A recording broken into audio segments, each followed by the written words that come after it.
ప్రభునందు ప్రియమైన సహోదర సహోదరులకు వీక్షిస్తున్నటువంటి ప్రతి వారికి కూడా ప్రభునైన యేసుక్రీస్తు నామమున పేరిట మీకు శుభాలు తెలియజేస్తూ తిరిగి సాయంకాలము ఈ యొక్క క్లుప్త వర్తమానం మీకు అందిస్తూ ఉంటున్నాం. ప్రార్థన చేసుకొని ప్రారంభిస్తాను. ప్రేమగల మా తండ్రి, ఈ రాత్రి కాల సమయంలో చెప్పబడుతున్న ఈ మాటలు అనేకులు మా ప్రభావం వింటుండగా వారి అర్థం చేసుకొని గ్రహింపు కలుగు చేసుకొని వాటి ద్వారా ఆశీర్వదించబడడానికి సహాయం చేయమని యేసయ్య పరిశుద్ధ నామమున స్తుతించి ప్రార్థించి గణపరిచి వేడుకొంచున్నాము తండ్రి. ఆమేన్. ప్రియులారా, ఈ దినాల్లో మనము ప్రపంచ చరిత్రలో ఉన్న అనేక యుగాలను గురించి ధ్యానిస్తూ వస్తుంటున్నాం కదా. బైబిల్ ప్రకారము ఎన్ని యుగాలని చెప్పాను? 7 యుగాలని చెప్పాను. ఆ 7 యుగాల్లో ఇప్పుడు మనము మొదటిగా నిష్కల్మష యుగం చూస్తూ వచ్చాము. రెండవదిగా మనస్సాక్షి యుగాన్ని గురించి ధ్యానిస్తూ వచ్చాము. ఈ రోజున మూడో యొక్క యుగాన్ని గురించి ధ్యానించబోతున్నాం. అందరూ శ్రద్ధగా కొన్ని మాటలు వినవలసిందిగా మనవి చేస్తున్నాం. ఈ మూడవ యుగము ఆదికాండము 11వ అధ్యాయంలో ప్రారంభించబడుతుంది. ఆదికాండము 11వ అధ్యాయం వరకు కూడా మనస్సాక్షి యుగం ఉంటుంది. ఈ 11వ అధ్యాయము ఒక యుగం స్టార్ట్ అయిపోయింది అక్కడ. దానిని ఆదికాండం 11వ అధ్యాయంలో దాన్ని ఏమంటారంటే మానవాభరణ యుగమని, లేక మానవుని యొక్క పరిపాలన యుగము స్టార్ట్ అయిపోద్ది. ప్రపంచ చరిత్రలో నేడు చూస్తున్నటువంటి అనేక దేశాలు ఉన్నాయి కదా. ఇటు అమెరికా అయినా, ఆస్ట్రేలియా అయినా, యూరోప్ అయినా, గల్ఫ్ కంట్రీస్ అయినా, భారతదేశం అయినా, Pakistan, Russia, China, Japan, Germany, England, అనేక దేశాలు ఉన్నాయి కదా. ఈ దేశాలన్నిటికీ కూడా మూలం ఏదంటే మొట్టమొదటిగా పరిపాలన అనేటటువంటిది బబులోను ప్రాంతంలో, షినారు ప్రాంతంలో అది ప్రారంభించబడినది.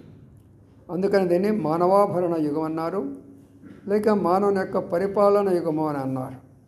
అందుకనే ప్రియమైన నా సోదరులారా, ఈనాడు మనం చూస్తున్న పరిపాలకులందరూ కూడా ఎక్కడి నుంచి వచ్చారు అంటే దాదాపుగా 5,000 సంవత్సరాల క్రిందట బబులోను అనగా షినారు ప్రాంతంలో వారు మొట్టమొదటిగా మానవ పరిపాలన ప్రారంభించినారు.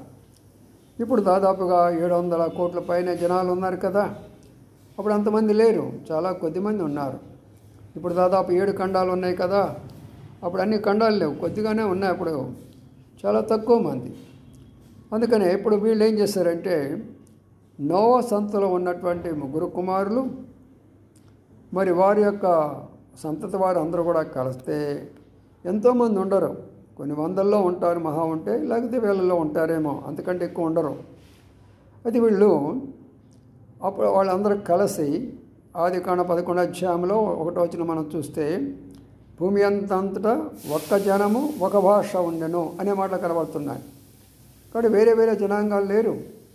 ఇప్పుడున్న రీతిగా భారతీయులని, చైనీయులని, లేకపోతే అరబీలని, లేక ఇజ్రాయిల్ అని, బౌద్ధులని అనేకమైనటువంటి ఆదినాలు లేవు.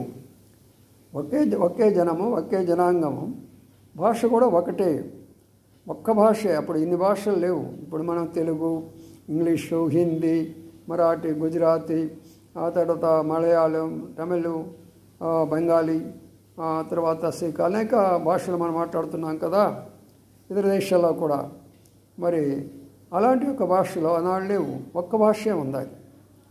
ఆ ఒక్క భాషతోటి వాళ్ళందరూ కలిసి వాళ్ళు ఏమన్నారంటే మనమందరము ఇక్కడి నుంచి చెదిరిపోకూడదు.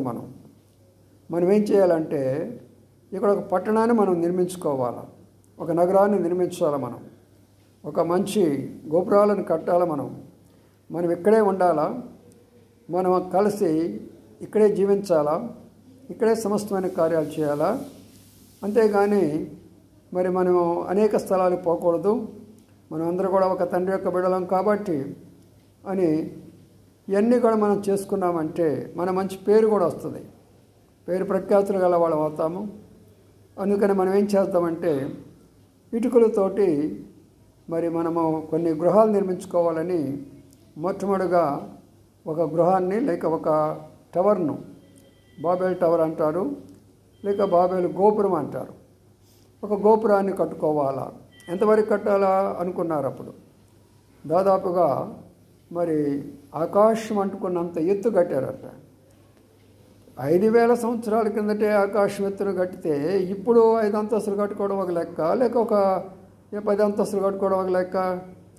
అప్పుడే ఉంది ఆ యొక్క జ్ఞానము, ఆ టెక్నాలజీ, ఆ యొక్క మొత్తం అప్పుడే ఉంది. దేవుడు వాళ్ళకి ఇచ్చినటువంటి శక్తి సామర్థ్యాలు గొప్పవి. అందుకని ప్రియులారా, వాళ్ళంతా అద్భుతంగా ఒక టవర్ని నిర్మించేశారు. గోపురము అంటారు. దేంతో? ఇటుకలతోటి. ఈ రోజున భారతదేశంలో ఇటుకలు ఉన్నాయంటే ఎక్కడి నుంచి వచ్చింది అనుకుంటున్నారు? అది బబులోన్ నుంచి వచ్చినటువంటివే. భారతదేశంలో ఈనాడు మనం ఏమైతే అనుభవిస్తున్నామో ప్రతి దానికి బబులోను ప్రాంతంలో నుంచి వచ్చినటువంటి అనగా, బాబిలోనియా ప్రాంతంలో నుంచి వచ్చినటువంటిది అనగా, ఇరాకు ప్రాంతంలో నుంచి వచ్చినటువంటిది అనే విషయాన్ని మనం మర్చిపోకూడదు. అందుకని ఇది మూలాలు, ప్రారంభం యొక్క మూలాలు. అయితే వాళ్ళు ఏం చేస్తారంటే ఆ దినాల్లో మరి మన పేరు సంపాదించుకోవాలి కాబట్టి, మనం చెదిరిపోకుండా ఉండాలి కాబట్టి ఒక పెద్ద టవర్ కట్టుకుందాం అనుకుంటే దేవుడు ఏం చేస్తాడంటే ఆయనే స్వయంగా ఇంటర్ఫియర్ అయిపోయినాడు. అరే, మనం కానీ 5, 6, 7 వచనాల్లో చూస్తే నరులందరూ ఒకటేను, జనమంతా ఒకటేను, వాళ్ళ భాష అంతా ఒకటేను, వాళ్ళు ఏదో కడుతూ ఉంటున్నారు, మనం వెళ్ళి దిగిపోయి చూద్దాం రండి అని చెప్పేసి మరి సాక్షాత్ దేవుడే పరలోకం నుంచి దిగొచ్చి చూశాడు. చూస్తే ఎలాగున్నది అక్కడ పరిస్థితి? అమ్మ, ఇంకేముంది, అంత పెద్ద టవర్ కట్టేసేసారు. సామాన్యమైన టవర్ కట్ల, దాన్నే బాబేలు గోపురం అంటారు. ఆకాశం అంటుకున్నంత టవర్ కట్టేశారు. పేరు ప్రఖ్యాతులు అన్నీ కూడా ఇటుకలతోటి కాల్చి అద్భుతమైన రీతిమైనటువంటి కట్టడం చేశారు. అప్పుడు దేవుడు ఆలోచన చేశాడు, వీళ్ళని కానీ మనం ఇలాగ విడిచిపెట్టేస్తే వీళ్ళు దేనికైనా చేస్తారు. వాళ్ళు ఇక ఎవరిని లెక్క చేయరు. కాబట్టి వాళ్ళు ఇష్టమైన రీతిగా చేస్తారు. దేవుడు అనేటటువంటి భావన వాళ్ళకు ఉండదు. నన్ను మర్చిపోతారు, ఇక నాకు దూరం అయిపోతారు. అందుకని వీళ్ళని ఏం చేయాలి? ఇప్పుడు చంపేయాలా? అలా కాదు. శాపాలు పెట్టాలా? అలా కూడా కాదు. మరి వీళ్ళకి నష్టం కలగకుండా ఉండాలంటే ఏం చేయాలంటే వీళ్ళ భాషలను తారుమారు చేయాలా అనే మాట మనకు కనబడుతుంటుంది. ఆది కారణం మరి మనం చదువుకుంటే 11వ అధ్యాయంలో 1 నుంచి 11 వచనాల లోపల ఈ విషయాలన్నీ కూడా మనకు కనబడుతూ వస్తున్నాయి. వీళ్ళ భాషలన్నీ కూడా ఏం చేద్దాం? తారుమారు చేద్దాం అన్నారు. అప్పుడు దేవుడు ఏం చేశాడంటే వాళ్ళ భాషలను తారుమారు చేసేసాడు. తారుమారు చేసేటప్పటికి ఎవరేం మాట్లాడుతున్నారో అర్థం కావటం లేదు, వీళ్ళేం మాట్లాడుతున్నారో అర్థం కాలేదు, వాళ్ళేం మాట్లాడుతుంటే అర్థం కాలేదు. అందరు కేకర బాకరగా అనుకుంటున్నారు. ఇంకా అక్కడి నుంచి ఏమైంది?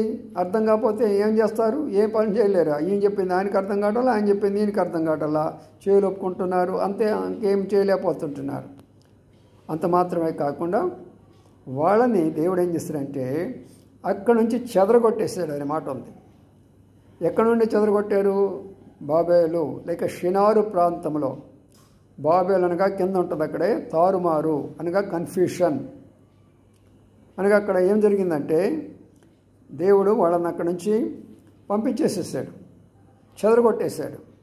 వాళ్ళు బాబులోన్ నుంచి చెదిరి మరి 3 ఖండాలు అనగా ఆసియా, ఆఫ్రికా, ఐరోపా ప్రాంతాలకు చెదిరిపోయినారు వాళ్ళు.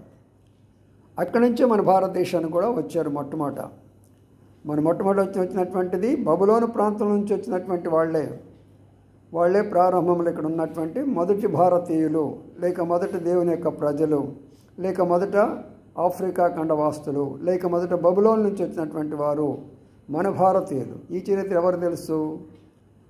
మేము హిందువులు, మేము భారతీయులు, మేము సనాతనములు అంటారే కానీ దీని యొక్క చరిత్ర ఒకసారి చూడండి. ఎక్కడి నుంచి వచ్చారు వీళ్ళు? తదుపరి మళ్ళీ ఆసియా ప్రాంతం నుంచి వచ్చారు, అది వేరే సంగతి. కాబట్టి ఇప్పుడు వీళ్ళందరూ ఇక్కడికి వచ్చేసి ఏం చేశారు? ఈడేం చేశారంటే మరి వాళ్ళు కూడా ఇటుకలు కాల్చుకొని ఆ సింధు నది ప్రాంతం దగ్గర ఇక్కడ కూడా మంచి మంచి కట్టడాలు కట్టేశారు వీళ్ళే. ఆ యొక్క మరి వాటర్ ప్రవాహము, ఆ యొక్క నీళ్లు పారుదల, ఇవన్నీ కూడా వీళ్ళు వచ్చి చేసినటువంటి విషయాలు ఇక్కడ కూడా భారతదేశంలో కూడా. అందుకని నా ప్రియమైన సోదరులారా, ఇప్పుడు మరి వాళ్ళలో మంచి పేరుగాంచిన వారు ఎవరంటే ఈ యొక్క మరి నిమ్రోదు. ఈ నిమ్రోద్ ఎంతవరకు వెళ్ళిపోయినాడంటే వాళ్ళందరికీ నేనే పరిపాలకుడిని, నేనే రాజును, నేనే దేవుడును అన్నంత స్థాయిలోకి వెళ్ళిపోయినాడు. వెళ్ళిపోయి ఇప్పుడు అక్కడి నుంచి ప్రారంభించాడు మొట్టమొదట సూర్యుడిని పూజించడము, చంద్రుడిని పూజించడము, నక్షత్రాలు పూజించడం. వాళ్ళకు ఒక దేవతల్లాగా అప్పుడు బబులోను యొక్క చరిత్రలో అది ప్రారంభించబడింది. అందుకని అది అక్కడ కొనసాగుతూ ఇప్పుడు నేడు భారతదేశంలో కూడా అదే వచ్చేసింది. అది జరిగేప్పుడు 5000 సంవత్సరాల క్రిందట ఈ విషయాలు నేను ఇప్పుడు చెప్తున్నాను. అనగా మనం గమనించండి, ఇప్పుడు 5000 సంవత్సరాలు అంటే 100 సంవత్సరాల చరిత్రకే మనకి ఎంతో ఎవరు ఒకరు బ్రతికి ఒకరు బతకలేని పరిస్థితులు మనకున్నాయి. మా నాన్నగారి పరిస్థితి గురించి తెలుసుకోవటమే నాకు అంతంత మాత్రం. మా తాతగారి పరిస్థితి నాకేం తెలుసు, మా ముత్తాత గారి పరిస్థితి నాకేం తెలుసు. అలాగే చెప్పుకుంటే మన యొక్క పితరుల పరిస్థితి మనకేం తెలుసు. ఏమి తెలియకుండా యవనస్తులు అది ఇది అని ఆ పుస్తకం చదివి ఈ పుస్తకం చదివి ఇక్కడ అక్కడ అది ఇది వాళ్ళు చెప్పారు వీళ్ళు చెప్పారు అని చెప్పేసి ఆ సైన్స్ అని చెప్పేసి రకరకాలుగా ప్రజలను మభ్యపెట్టేసి మోసాలు చేస్తుంటున్నారు. ఇప్పుడు ఇంత భయంకర తుఫాన్ వచ్చింది, విజయవాడ అంతా మునిగిపోతుంది, హైదరాబాద్ ప్రాంతం అంతా అలాగ అయిపోతుంది, ప్రజలు చనిపోతుంటున్నారు, నీళ్లు కంట్రోల్ చేయలేకపోతుంటున్నారు. ఎక్కడికి వెళ్ళినారు సైంటిస్టులంతా? ఎందుకు చెప్పలేకపోయినారు ఇలాంటి యొక్క పరిస్థితి గురించి? ఎందుకు రక్షించలేకపోయినారు? కాబట్టి ఇప్పుడు దానికి కూడా కొంత లిమిటేషన్స్ ఉంటాయి. ఇప్పుడు నా యొక్క తలంపు ఏంటంటే ఇక్కడ ఈ యుగాన్ని ఏ యుగమా అన్నారంటే మానవాభరణ యుగము లేక మనుషుని యొక్క పరిపాలన యుగము అని అన్నారు. అర్థమైందంటున్నారా? ఇప్పుడు వీళ్ళు చేసినటువంటి పనిని బట్టి వాళ్ళు పేరు సంపాదించుకోవాలని, వారు చెదిరిపోకూడదని ఒక అహంకారము గర్వము వాళ్ళల్లో ఉండి, ఒక స్వార్థం వాళ్ళల్లో ఉండి తమను తాము హెచ్చించుకున్నారు. కాబట్టి ఇప్పుడు దేవుడు ఏం చేశారంటే వాళ్ళని చెల్లా చెదరగా చేసేస్తున్నాడు. అక్కడ నా ప్రియమైనటువంటి సోదరులారా, ఈనాడు కూడా మనం దేవుని యొక్క తీర్పులు చూస్తున్నాం అనేక స్థలాల్లో. గతంలో కేరళలో, అంతకుముందు మహారాష్ట్రలో, వెస్ట్ బెంగాల్ ప్రాంతాల్లో, అనేక ప్రాంతాల్లో, ఉత్తరాఖండ్లో వీటన్నిటి ఏమనుకుంటున్నారు? మానవుడు ఎప్పుడైతే దేవునికి వ్యతిరేకమైన కార్యాలు చేస్తాడో, తన జ్ఞానాన్ని ఉపయోగించుకొని, తన తెలివితేటలు ఉపయోగించుకొని, తన ధనాన్ని ఉపయోగించుకొని, తన డబ్బును ఉపయోగించుకొని నా ఇంత వాడు ఎవరు లేరని చెప్పేటటువంటి విరవిగుతూ ఉంటాడో అప్పుడు దేవుడు ఏం చేస్తాడు? వాళ్ళని అందుకని వాళ్ళందరూ కూడా చెదరగొట్టేస్తాడు. ఈనాడు మనం కూడా అంతే. తుఫాన్లు వస్తే చెదిరిపోతాం, భూకంపాలు వస్తే చెదిరిపోతాం, తెగుళ్ళు వస్తే చెదిరిపోతాం. దీనంతటి కారణం ఏంటంటే మనం హెచ్చించుకుంటాము, మనం గొప్పగా చేసుకుంటాము, సృష్టికర్తను మర్చిపోతాము, సృష్టిని పూజిస్తూ ఉంటాము, సృష్టి మీద ఆధారపడము, సృష్టికర్త మీద ఆధారపడము, సృష్టి మీద ఆధారపడుతూ ఉంటాము. అందుకని ఈ విషయాలు మనకు తెలియచేసి దాని కొరకై ఆ యుగంలో ఇది ఉన్నది. అందుకనే మానవాభరణ యుగం అనేది అక్కడ స్టార్ట్ అయిపోయింది. కాబట్టి ఈ మానవులే ఈ యొక్క యుగంలో మరి ఏమైపోతూ వచ్చినారంటే అనేక ప్రాంతాలకు వెళుతూ వచ్చారు. అటువైపున ఆఫ్రికా ప్రాంతంలో, ఇటువైపున ఆసియా ప్రాంతంలో, ఇటువైపున మరి ఐరోపా ప్రాంతంలో వీళ్ళంతా కూడా చెల్ల చెదరైపోయి అనేక ప్రాంతాలకు వెళ్ళి వాళ్ళ యొక్క తెలివి ఉపయోగించి అక్కడేం చేస్తూ వచ్చారు? ఇవే చేస్తూ వచ్చారు. కాబట్టి ఎక్కడికి వెళ్ళినా కూడా బబులోని యొక్క సంస్కృతి ఉంటుంది. నేడు భారతీయులు ఏమంటున్నారంటే ఇది మా సంస్కృతి అండి, ఇది మా సంస్కృతి, మా సంప్రదాయాలు. మీ సంప్రదాయాలు కాదు, మీ సంప్రదాయాల ముందు ఎవరు మీరు? మా తాతలు ఎవరు, ముత్తాతలు ఎవరు, ఆ ముత్తాతలు ఎవరు, ఆ ముత్తాతలు ఎవరు? ఈ మధ్యలో ఒక ఆయన బయలుదేరాడు. మీ తాత పేరు ఏం పేరు, మీ నాయన పేరు ఏం పేరు? నిన్నగాక మనం నువ్వు పేర్లు పెట్టుకున్నావు, అసలు పేర్లు ఏమున్నాయి? వాడి పేర్లు ఉన్నాయి, అసలు ప్రారంభం యొక్క పేర్లు ఒకసారి చెప్పండి. ఎవరు కూడా చెప్పలేరు. అందుకని ప్రియమైన సోదరులారా, ఈ మాట వింటున్న మీరందరూ కూడా నిజదేవుడైనటువంటి ప్రభువుని నమ్ముకోండి. ఆయన ఏ ప్రాంతంలో ఇలాంటి తీర్పు వచ్చినా కూడా ఆయన తప్పిస్తాడు. ఆయన మీద ఆధారపడుతారండి. మనం ప్రస్తుతం జరుగుతున్న విషయం కొరకై ప్రార్థించండి. విజయవాడ ప్రాంతంలో జనాలంతా మునిగిపోయినారు, చాలామంది నష్టంలో ఉన్నారు, పేదవారు చాలామంది ఉన్నారు, దిక్కులేని వారు చాలామంది ఉన్నారు, అనాథులు చాలామంది ఉన్నారు. మరి అలాంటి వాళ్ళందరి కొరకు ప్రార్థన చేస్తూరండి, మీ వంతు సహాయపడుతూరండి, వారిని ఆదుకుంటూరండి, పలకరిస్తూరండి, వారిని బలపరుస్తూరండి. అన్ని విధాలుగా వారికి మీరు చేయవలసిన మీలంతా చేయవలసిందిగా మనం చేస్తుంటున్నాం. మేము కూడా ప్రార్థన చేస్తున్నాం వాళ్ళ కొరకై. మనం అందరం కలిసి ప్రార్థన చేసుకుందాం. ప్రేంగల మా తండ్రి, ఈ చెప్పబడిన మాటల ద్వారా అనేకులు ప్రభా యుగాల్లో రహస్యం తెలుసుకొని ఒక్కొక్క యుగంలో దేవుడు ఎందుకు అలాగా చేస్తున్నాడనే విషయాన్ని అర్థం చేసుకోవడానికి సహాయం చేయమని, ఈనాడు ఉన్నటువంటి పరిస్థితుల్లో దేవుని మర్చిపోయి ఇష్టానుసారంగా ఎవరి యొక్క తెలివితేటలు ఉపయోగించి గర్వించి మా ప్రభు నా కారణం చేతనే మీరు అనేక విధాలుగా ప్రభు తీర్పులు తీరుస్తుంటున్నారని మాట్లాడుతూ వచ్చారు. కాబట్టి మేము కూడా జాగ్రత్తగా ఉండడానికి సహాయపడమని ప్రార్థన చేస్తుంటున్నాం.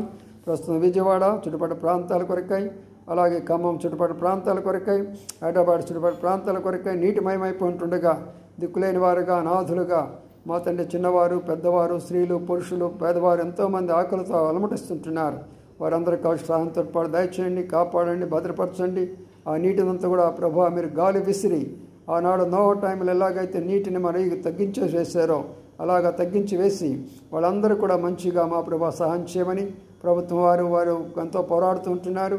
వారికి కూడా మీరు సహాయం చేయమని ప్రార్థిస్తూ అక్కడ ఉన్నటువంటి సంఘాలు, దైవ సేవకులు, మందిరాలన్నీ కాపాడి భద్రపరచమని ప్రార్థన చేస్తూ ఈ వాక్యం వింటున్న ప్రియమైన సహోదరులందరం కూడా జ్ఞాపకం చేసుకుని ఆశీర్వదించమని యేసయ్య పరిశుద్ధ నామమున స్తుతించి ప్రార్థించి గణపరిచి వేడుకొంచున్నాము తండ్రి. ఆమేన్. ప్రభు మిమ్మల్ని దీవించి ఆశీర్వదించును గాక.